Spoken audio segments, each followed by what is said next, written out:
Within blink of an eye, 2023 has come to its end, and today I'm gonna tell you why 2023 has been the most transformative year of my life as a 15-year-old content creator. At the beginning of the year, I did not have any plans going to this new chapter. I spent majority of the time creating tech-related YouTube videos inside of my studio. However, I didn't find any fulfillment in doing that, and I was bored of staying inside a box and in front of a computer all the time. A big realization that I had was to start seeking discomfort and go for more adventures, and little did I know how much this would impact the rest of the year. In the upcoming months, I started consistently travel back and forth to downtown Toronto on the weekends, and keep in mind that this was completely new for me as I've always stayed in the suburbs and never got to see what the city was like myself. Not only to explore the city alone, but I also connected with many fellow photographers and creators who all share the same passion. And together, me and my friends captured the beautiful Toronto from different angles, also went on cool events and see what the city would offer. And the feeling of coming home with a camera full of sick shots and meaningful footages is just the perfect way to experience it all.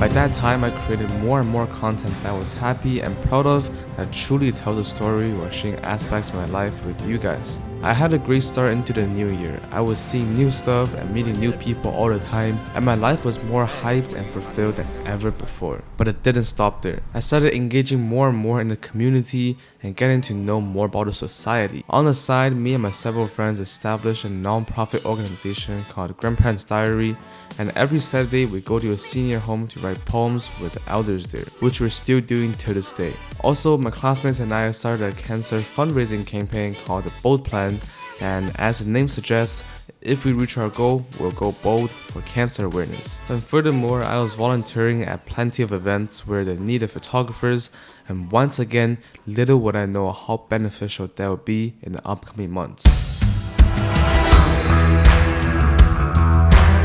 On the 1st of April, I took a bold move. I began the series called Project 50 on my Instagram account, where I vlogged my day and uploaded daily. This was a huge challenge that I took on, as I thought about at least 1,000 times whether if I should post daily and share my personal life. I thought that it would be awkward and cringe because nobody will watch me just living my day-to-day life. And as it turned out, I was definitely right. At the beginning, I was getting barely any views, and it seems like any of the hard work was simply not worth it. I always took the time to find the good angles when filming, scripted almost 8,000 words in total, and spent countless hours in editing. However, on day 30, this all took a turn. This is a day in the life of a 14-year-old photographer volunteering at a marathon. Also, day 30 of Project 50. I clearly remember that it was a Sunday and had to wake up at 5 a.m. because I was volunteering at the Mississauga Half Marathon as a photographer. And somehow the holy Instagram algorithm decided to pick up that video, and by the next day, it completely blew up. And what's even crazier is that the day right after that was another early one for me. I had to wake up at 5 a.m. again because I'm competing in the Skills Ontario competition, where people from all across Ontario come together and compete. And of course, I'm participating in the filmmaking category. The challenge was that we had a total of 4 hours to script, shoot, and edit a video. All in all, at the end of the day, I was sitting in the room when the coordinators called us in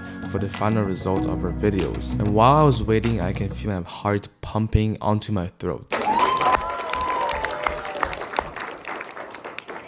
the last gold medal, also from Halton District School Board.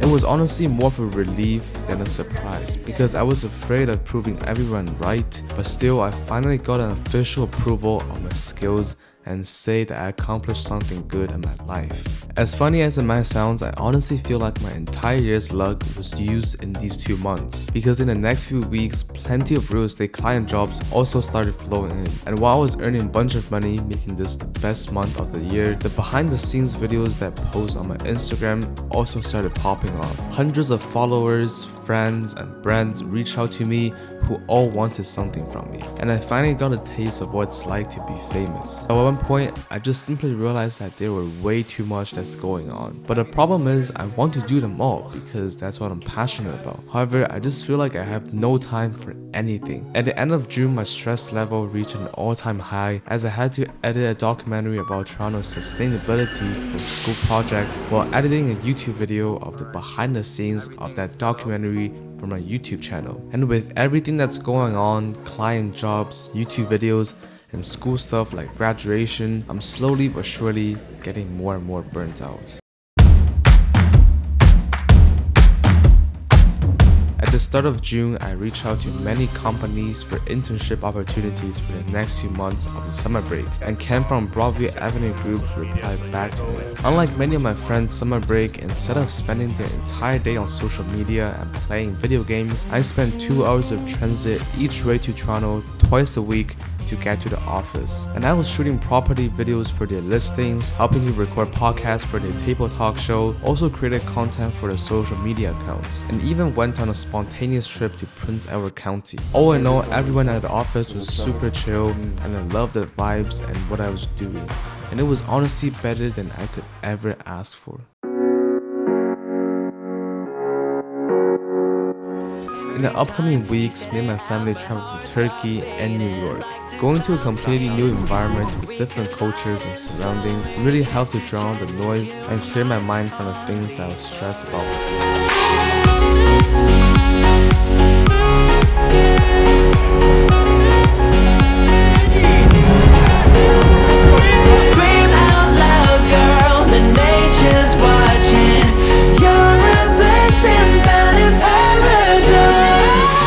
At the end of August, I started reaching out for brand deals, and I would email more than 10 companies every day. Although I only had a pretty small audience at that time, but surprisingly, I actually got a few brand deals. So I was getting free products shipped to me, and all I had to do was create content for them. And this really felt like I leveled up as a content creator. I never thought I would say that. I was experiencing the best time of my life, but now I'm back to school again.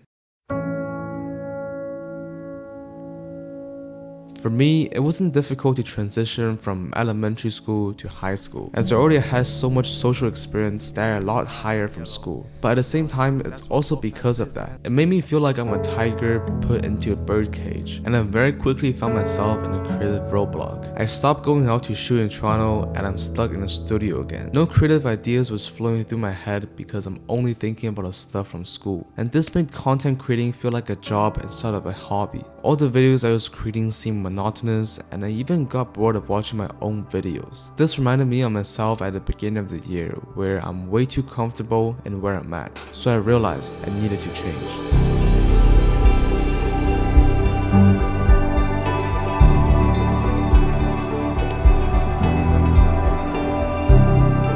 To escape that, I went for runs and did workouts every day, which was a great compensation from all the desk work that I do, and it definitely improved my health both physically and mentally.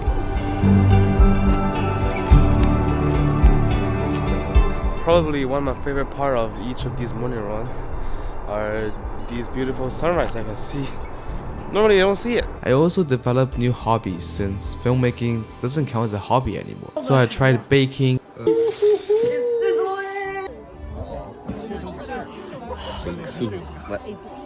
and cutting my own hair.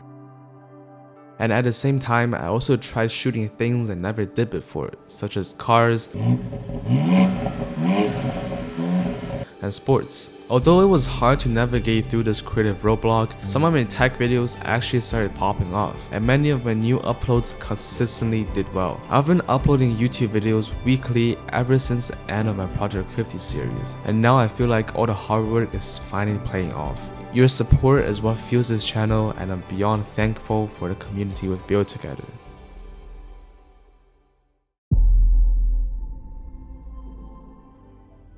And all of a sudden, 2023 flew past without me even noticing it. Looking back at all these wild rides I've been on, all can say that it was a blessing, and I'm aware that I'm fortunate for all the opportunities I've had. I call this year the most transformative year of my life simply because of how much my entire person has changed. While I used to be the kind of person to overthink all the time and say to myself, why me? But now I ask, why not me? I am genuinely appreciative of every single person that's helped me on my journey in the past year. No matter if we're still in contact or haven't talked since, new friends or old friends, only see each other on the screens or see each other every day. You're the ones who made this year a special one. And if there's one thing I want you to take away from this video, that would be you'll only regret the chances that you didn't take.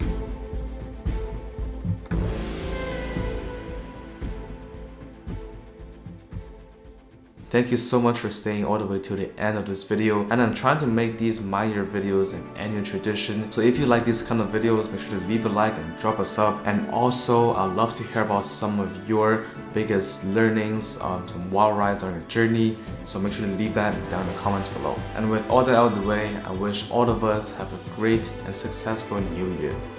See you next year.